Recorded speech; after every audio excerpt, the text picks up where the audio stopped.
there for you with Price Tag. You're listening to the Feel Good Factor on Salford City Radio.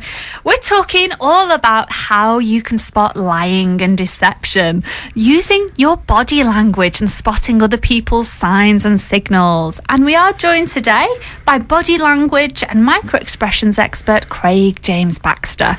So Craig, this is a really interesting subject, isn't it? And it really is. A good skill to have, really. It's wonderful. That's why I've got my own website and all these YouTube videos. I've had 1 million hits. I'm trying to educate the right ways to learn about body language, because you do read so much body language stuff that's rubbish and hasn't been researched. So my job is to teach you all the research and reliable indicators of so many things when it comes to studying human behaviour and social interaction, and that's what it's all about. Do you ever get any requests, like, I suppose people looking to find out if their other half's cheating on them? Yes. Detective work. I do get quite a few requests. Call on you to help them out. Yes, yeah, quite a few friends do that. Quite a few drunken friends. Normally, I get a few phone calls in the middle of the night saying, "Oh, I don't love my husband. I think he's cheating on me." Oh. Things like, I actually get quite a lot of picture requests. Can you analyse this picture? Can you have a look? What do we really love each other? I get quite a few. Some people have before today. I've had one of a wedding. Oh, does he love me or not? And I've had to look at this video of this guy getting married, and it's very, very difficult because obviously you need to know the person. There's so many little tricks that people do. We don't all, even though we're from the same species, like I said, we all have our certain tricks and tics and mannerisms that we all give off when we feel any given emotion. But picture analysis I do as well. You can check that out on my Understanding Body Language page on Facebook, which I'll give you the details later. But getting back to lying and deception, that's actually one of the most main areas why I'm contacted, is someone telling the truth and things like that. And one of the reasons why liars get away with their deceit is because we, as the receivers, are often completely unaware of the countermeasures a liar will do to avoid detection. If the liar itself is quite adept at non-verbal communication and they become adept by listening to me talking on the radio and looking at my website, then they will purposefully avoid those signs of deceit when they're trying to get away with a lie. And that's one area where people have to think, is this person quite intelligent? Does this person know a little bit about body language? Are they getting away with the deceit? Or are they manipulating their body language to try and remove those signs of deceit? Another area where lies fail is where we don't understand where a person lies. Now, to emphasise this, liars generally favour telling the truth up to a certain point, skipping over the bit they don't want to talk about, and then resume telling the truth. Now, this is called lying by omission, and it's favoured by liars because that little bit of omission where the lie happened doesn't take a lot of cognitive thinking to try and recreate something in that time span. Liars very rarely falsify whole events because it's very, very difficult to remember what happened, in what order, who was there, what the weather was like, sensations and feelings, stuff like that. So to avoid detection, liars will often tell the truth up to a certain point. It's called a text bridge, and then skip over the bit I'll talk about and then resume telling the truth again. But a really good indicator of how, if you're fed up and you know that person is lying to you, think, because they're reducing their hand movements, they've got long pauses before they answer questions, and you've got speech hesitations, things like that. Ask them to repeat the story back to front. So instead of going from a normal story where you'll start in the morning, then the afternoon, the evening, ask them to repeat it backwards. It is very, very difficult to think of something that's never happened in the reverse order, because liars rehearse their stories one way, never reverse. So try that one. That's interesting. I have to remember that one. That's a clever technique to use, and it works because no matter how well you prepared the lie in the right order, going backwards, it's impossible. If something's not happened, you'll be thinking, oh God, you can't do it. So watch out for that one, and that's a classic indicator. Another good indicator of getting someone to tell the truth is asking their opinion about something. So let's say, for instance, that I think that you have stolen 50 quid from the safe, and I come in and I'll sit you down and I need your help with something. I know you're really good at helping out. Another client in another shop down the road has got someone has just taken 50 quid out of the till. I don't know what to do. What would you do in this situation? Can I ask you a help? And see what you do. Now then, to a guilty person, that will sound like an accusation. Well, I would never do anything like that, nothing like that at all. Whereas an innocent person would be more likely to help and maybe advise a punishment. A guilty person would never do that, because they are saying that if they get caught, then the punishment will be fit for my crime as well. So try that one as well. That one is quite difficult to do because you're lying to that person. So you're starting the interrogation, the interview, so to speak, with a lie, and that can have dire consequences. So you need to be drop dead shrewd in your actions when it comes to trying to get someone to confess to a lie or a wrongdoing. So you've done lots of video analysis, haven't you? And there's loads and loads and loads on YouTube. So give us an example of one. Someone famous. Someone famous. How about the Chris Brown one? Okay. That's a very interesting one. Now, obviously, we know who Chris Brown is, that singer who had that indiscretion with Rihanna a while ago. And he did an interview with Rita Roberts in America. And he was getting very frustrated because obviously he was on the radio show to talk about his upcoming new album, whereas Rita was trying to pry about his private life with Rihanna. And after, anyway, to fast forward slightly, after the end of the interview, he trashed the hotel room and put a chair through the window up, allegedly. I don't know if that's true or not, but you can see his behaviour through the start of the show. When he was talking about his album, he was very relaxed, very confident and comfortable in his surrounding.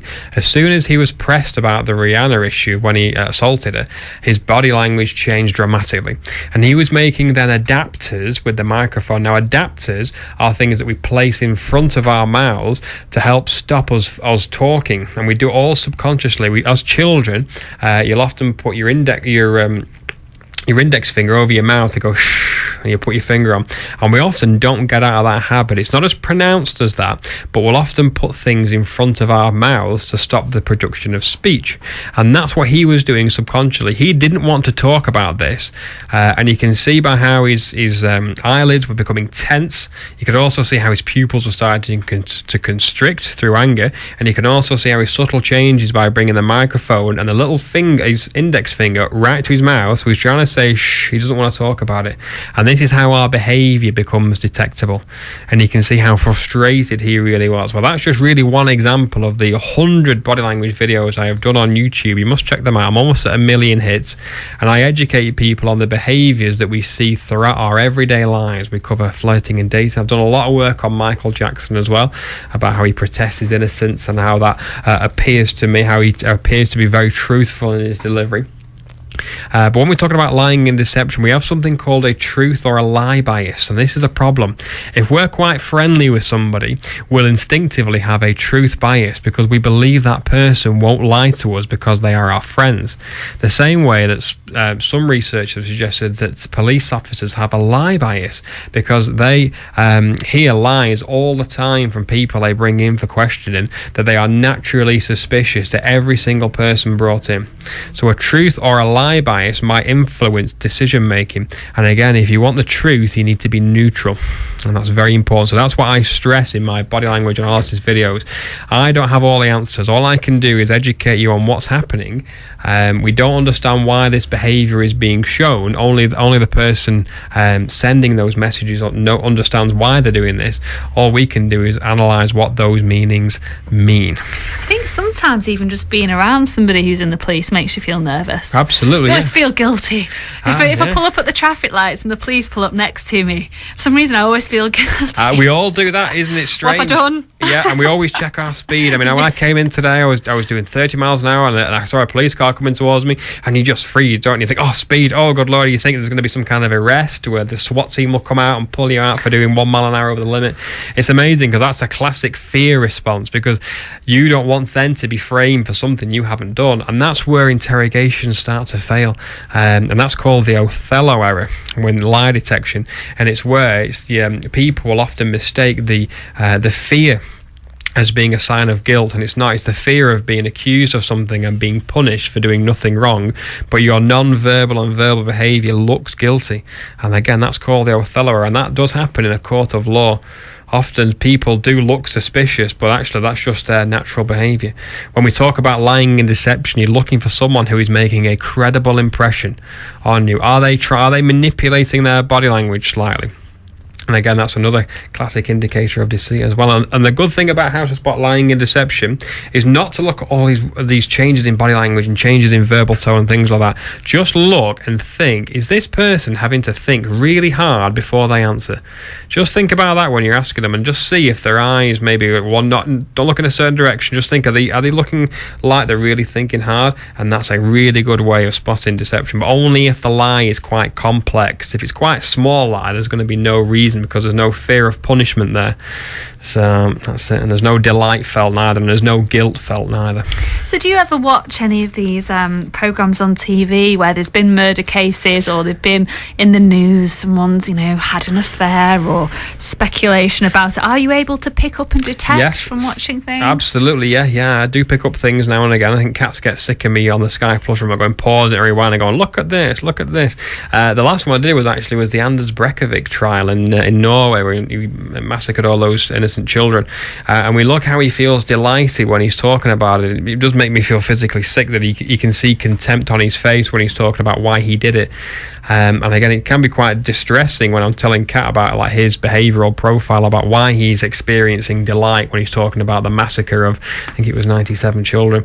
But again, throughout my daily life, even through any activity where humans socialise or engage in any kind of sport, I'm always keeping an eye on things and say, look at that over there, look at over there. And it's good if you go out for a drink with me as well in like a busy club or a busy town, because I can almost predict trouble before it's going to happen, because you're looking for the face in the crowd which doesn't go along with everybody else. If you go out to a club or a bar, everyone's really jubilant and happy, and you'll see the behaviour of the masses. Their eyebrows will be up, their cheeks will be engaged, they'll be happy, they smile, and the behaviour will all correspond.